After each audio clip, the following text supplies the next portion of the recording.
Now, if we have any children, please step out. Hey! We're recording the podcast! Shut up! Good morning to you, wherever you are, because it is Morning Somewhere for December 28th, 2023. My name is Bernie Burns. With me right over there, say hi to her, the number one ranked woman on Spotify podcast. Long may she reign. I think that makes me like number 5 or number 6, number 8 male, because podcasts are all bros at the top.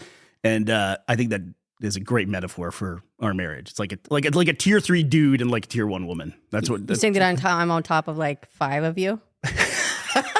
It's rude. Take it easy over there. It's early. Congratulations, though. That's very exciting. So the podcast debuted at number 5 on the U.S. charts. That's so exciting. We are Northern Scotland's number 1 new podcast on Thursday mornings before 10 a.m. So feel really good about that. Actually, wanted to say thank you to everybody for the incredible reception and love. We ended up at, was it number 5 on the top podcast charts? Number 5 on the top podcast charts, which is a really exciting place to debut. I don't know how the Spotify algorithm works exactly, but we'll figure it out. Yeah, we'll figure it out. I think it's got to be some combination of momentum and growth, and you know, got a lot of growth. Yeah, this kind of thing is helpful because it'll help us. As soon as we announced the podcast, we didn't tell anybody about it. I think maybe Barbara, who came to visit us like beforehand, she knew we were doing something. I don't know if she knew exactly what we were doing because we had all of our equipment set up. But we didn't tell anybody about it. So I immediately started mailing people to like be guests and already got some guests lined up. I'm curious, Ash, if you've got in your head of guests that you would like to have on. Let's see. There's a couple I would love to. You don't have to answer right away. You can just think and noodle on it if you want to for a little bit. I'll noodle on it, but there are some people that I would love to talk to. I would almost, though, be like, you should come on the podcast just so that I can be like, you should come visit us. Exactly. Because that's kind of what it takes where we're at. We don't know how long this run that we're doing right now. I mean, like with the ranking stuff, don't know how long it'll last, but when it's over, we'll share some numbers with you so you guys will know, like, what does that mean? Like, what does that mean in terms of downloads and things like that? Like, what did it take to get to charting? Right. And so that helps everybody, I think, kind of unfold these algorithms that shape our life. So we'll do that at some point. If that's not interesting to people who just may do like a supplemental thing, we'll figure out a way to do that. But sure. We'll talk about those numbers at some point once this run is completed. Because daily's not enough. Yeah, because I think you get that first initial surge. We have our daily +1 content. You get that first initial surge. And then once it's over, you kind of like see how things worked and why they went the way they did. There was a lot of things that we put into planning on this. One of them was putting things out between Christmas and New Year's when everyone was sick of their family. So there was nothing left to do. Speaking of which, there's a couple of things I do want to talk about today. Although there's one thing regarding families that's like in a weird, like it's right between being a current event and being something for the yearly wrap up, but I just don't want to like. Well, the yearly wrap up's not until tomorrow, Bernie. This morning, I am enjoying our coffee from our new coffee maker that I got you. I am enjoying the HEB. That's a grocery store chain that's in Texas. HEB Taste of Houston coffee, which is pralines and coconut. Because when I think of Houston, Texas, do you think of pralines and coconuts? Coconut in particular. That's what I think of. It's funny. This coffee comes all the way from Texas. We brought some over with us, and then we've had a few friends visit us. And whenever they say, "Can you bring us anything?" we ask, "Can you please bring us this specific coffee?" And we were gonna ship a bunch over when we shipped our things.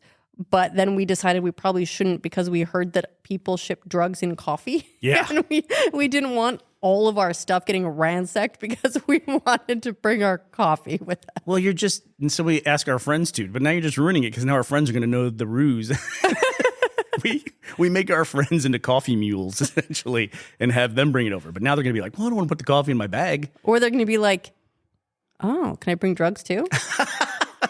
No, the answer is no. You cannot bring drugs. Everything's legal in Scotland. We'll make our own. Every single damn thing is legal here. We're going to pull a gentleman and we're going to just build an underground bunker. Look at you. Where we grow a bunch of stuff. I'm on board. Oh, man. I got you talking about The Gentleman. It's a Matthew McConaughey movie. There's very Matthew McConaughey weekend coming up. Why is that? The University of Texas is in the college football playoffs. I'm going to talk about it tomorrow, and I want to preface this before I talk about it tomorrow because I'm going to be excited about it. So I'm just predicting I'm going to talk about it. There's no plan in place. I realize that sports in particular is regional. There's different sports for different continents. In America, we follow football, the American football with the running around and hitting each other. In Europe, they have the one with the feet and the haircuts. I don't know whatever they do over there. They have nice haircuts, every one of them. College football, I had to tell one of my friends here this. We looked at it, the top 10 stadiums in the world by capacity. 8 of them are college football teams in America. They don't even know what university sports is here. And it's hard to explain to people. So I'll very briefly talk about how excited I am that Texas is in the college playoffs. So you'll have to put up with it. Just to back you up on this, the biggest stadiums are Michigan Stadium. That's the Michigan Wolverines. Beaver Chumps. Stadium. They suck. Go ahead. Penn State was it? Fucking losers. Nittany Lions. Ohio Stadium for the Buckeyes. Kyle Field. That's A&M. Not even real. That's not even a real school. Go ahead. Tiger Stadium for LSU. Neyland Stadium for Tennessee Volunteers. Never heard of them. Darrell K. Royal Texas Memorial for the Longhorns. Clearly that list is biased, that Texas would be so low on that list. It's by capacity. And then Bryant Denny Stadium for the Crimson Tide. Bryant Denny, he has a stadium. Wow, cool. Rounding, those are all above 100,000 capacity. The other 3 that make the list are the Melbourne Cricket Ground, Narendra Modi Stadium, is it Modi? And why'd you look to me like I could bail you out of that? I don't know. Rungado First of May Stadium, and that's in North Korea. So India, North Korea, and Australia's big stadiums versus college football in America. So it's basically cricket, college football, and fascist patriotism. Those are the biggest sports in the world, apparently. Please, it houses the Korea DPR national football team. Oh, so that's a football. Well, they probably have. I don't know what kind of football. Single sport is probably played in that stadium. I should also point out that here I'm reading this off Wikipedia, and American football is called out as American football, and football is, I'm pretty sure, just soccer. I signed up for something the other day, some app, and it asked me, "How do you want your units?" And I had 2 choices. I had metric and United States. I thought that is like pure shade by some UI engineer somewhere who put that in there. Just United States. Not even imperial, not standard. They're not going to say that. It's just, everyone and then you fucking guys with your stuff. Look, units are weird. And the things that we use to measure things, like one of the things that I know you're going to talk about is fertility rates. I'm dying to talk about this. And what those mean. Well, we're already talking about North Korea, so let's talk about South Korea. Let's talk about South. Fucking wild. So this story came out that by the year 2025, they estimate that the South Korean fertility rate will be 0.65, which means every woman in South Korea, on average, will have 0.65 children. Now, to put that in perspective, it takes a fertility rate of 2.1 to maintain a population level. To maintain a 2.2 to grow because of deaths and et cetera. And I think it's also there's a generational shift that's taking place where people have babies later in life as well, which is affecting all of that. And there's a lot to that, but I was just running the math. Let me grab a calculator. Oh, calculators. I'm going to calculator here. So I looked it up, and I'm just going to use rough numbers here. There are 50 million currently South Koreans. So if the 0.65 is per woman, so just divide that by 2, that takes us down to 25 million, times 0.65. 16.2 million people is what they turn into. That's a big shift. And I don't know exactly, I'll be honest, I don't know how generational statistics work. I'm not a statistics monger, Ashley, so I don't know how this works. But at some point, that 50 million people in the next 50 years turns into 16 million people. Then if you do that again, it turns into 5 million people, which is like a 95% drop, 90% drop in the population in 2 generations, essentially. Like 2 full generation replacements. That's crazy. That's crazy. Just imagine wherever you lived, and if 90% of the people just went away. Like, what would that mean? That's an apocalypse, right? I'm pretty sure they made a TV show about that. It's called The Leftovers. No. It's the opposite. That's a great show. That was my pandemic show. By the way, Leftovers is a great show, and it's hits that sweet spot of 3 seasons, and they're done, and they told a complete story, and it's great. And it was already in a backlog when the pandemic started for me. So I saw it, and it's a great show. But Great music, too. I think in The Leftovers, 3%, if memory serves, 3% of the population disappeared. So it was a lot of people dealing with a small portion of people disappearing. Well, and then there's some stuff later that won't get into, but it was 3% of the people that were gone. got it. Okay. Yeah. So it's like the flip of that. That was one of those rooms, one of those shows that I walked through the room for. And so I everything I absorbed about that show was walking through the room going, what are they doing now? And rather than watching it properly. So are you like me? Like to me, every time I walk through the room, Ashley's watching one of her vampires in high school show. Every show is the same that you watch. It's because they're so easy to watch. I can be paying attention to something else. I can be doing work, whatever.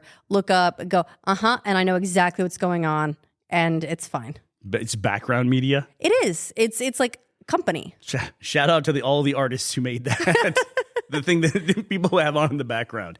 So give me an example so as people know what I'm talking about. What's one of the shows that you watch? Vampire Diaries, bro. What is Vampire Diaries? So there's these 2 vampire brothers, and they move to town, but they're both in love with the same girl who's actually a doppelganger of another girl who they were both in love with. And they're good, but they're bad. But they're trying to be good, but then they keep killing people. And she's like, yeah, but I get that you're trying, so that's nice. Oh. And, yep. That kind of thing. And the whole time I'm like, she can fix him. Yeah, it's a lot of I can, and then there's a lot of like, fuck. And then it's like, fuck, I'm a bad girl now. So, it's fun. It's ridiculous. One of my favorite things, though, is the 2 actors that play brothers. They've stayed friends after the show. They now have like I think a bourbon brand together. And, it's nice when you see people continue to just be cool when they see, you see people in a show and they've got chemistry and then you're like, they actually do. They're best friends. It's nice. Man, I can tell you that in the celebrity investment world, the beverage investment scene got to be enormous. And it was very specifically around the time that George Clooney sold his tequila brand. I remember there was George Clooney, and I think Ryan Reynolds has or had gin. Aviation gin. There we go. Yeah. And no, so it was a really big deal. I think the Ryan Reynolds thing was after the George. Pretty sure it was. It feels pretty recent. Yeah, and he sold. I think when they sold that tequila brand, it was worth $1 billion. That's a lot of tequila. It's not. Yeah, it's a lot of value in tequila. Yeah, but so it's crazy to think about, and this is something we're seeing all over the place. I didn't even know South Korea had a major depopulation crisis going on. Well, but there was apparently the epicenter of this whole thing. Yeah, it seems like they're the canary that every other country is watching. But it was Japan, I thought. Everyone always talked about Japan for depopulation.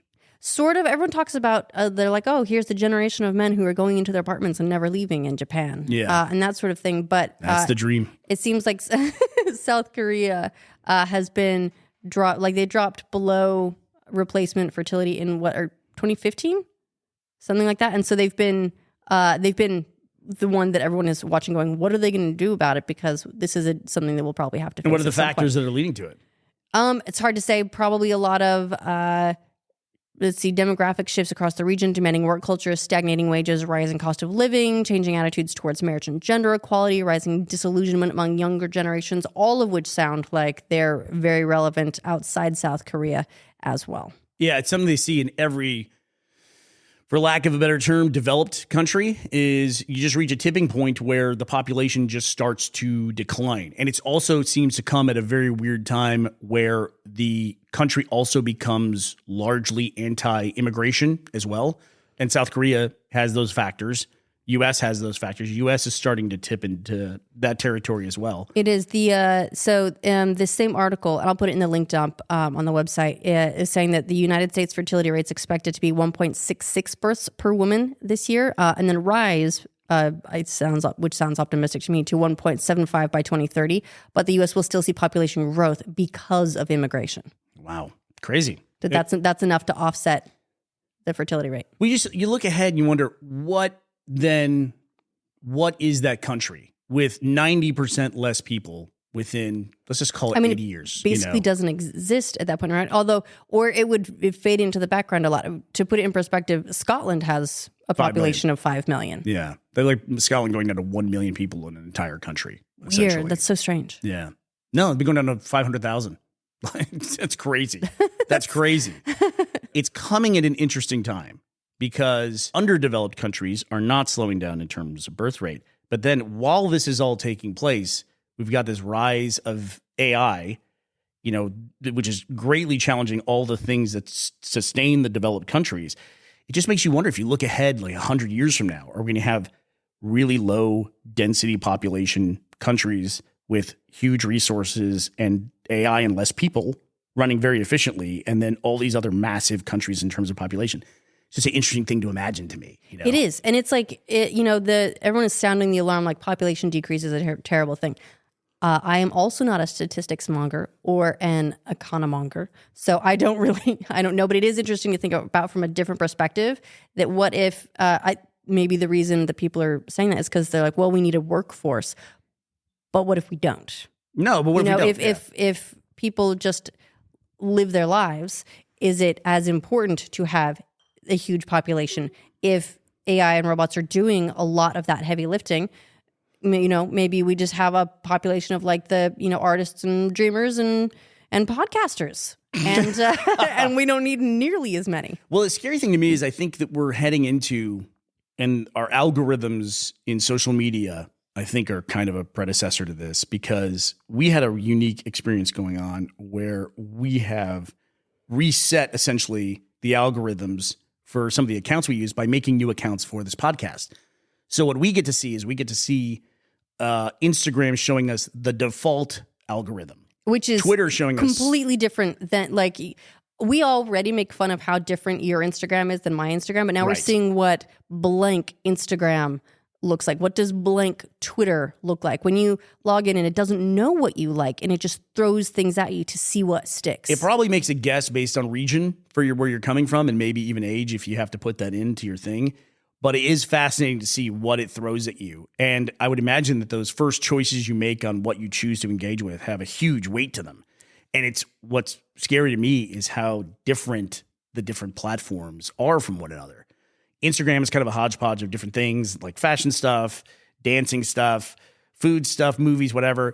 Twitter was leaned heavily into like shit posting and anger stuff, which people engage with. It's still engagement if it's anger content, but Twitter was definitely leaning more on like what I think of as the dark side of the algorithm, especially in terms of emotions. I think I found an article somewhere that there was a way to potentially reset your algorithms. Yeah. And I might see if I can find that and put that in the link dump, because it could be interesting, if people want to like try starting over and see if your algorithm starts fresh, how long does it take to look like it did before? Or does it look different now that it doesn't have baggage from previous interests or whatever? Yeah. Yeah. It's interesting. And I think, Elon Musk is one of the people who's been lately kind of ringing the alarm bell about population collapse in the next few generations. And doesn't he have like 12 kids? Yeah, well, he's doing his part, right? He's doing it. I mean, we have 4 in this family. We're doing our part. We're above the rate.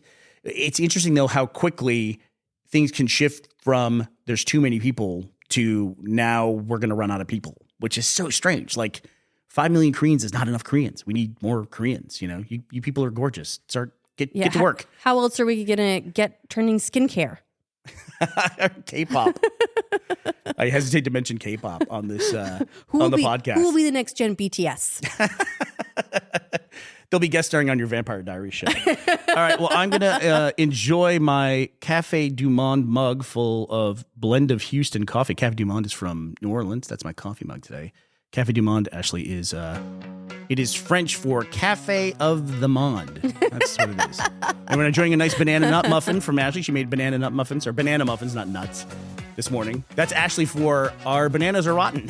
It is. It's like, these look black. We should bake them. So thank you very much for tuning in for this Thursday, December 28th. We'll be back tomorrow. Hopefully you will be as well. Thank you once again for the great reception, for helping make this podcast a success. We'll see you tomorrow. Bye, everybody.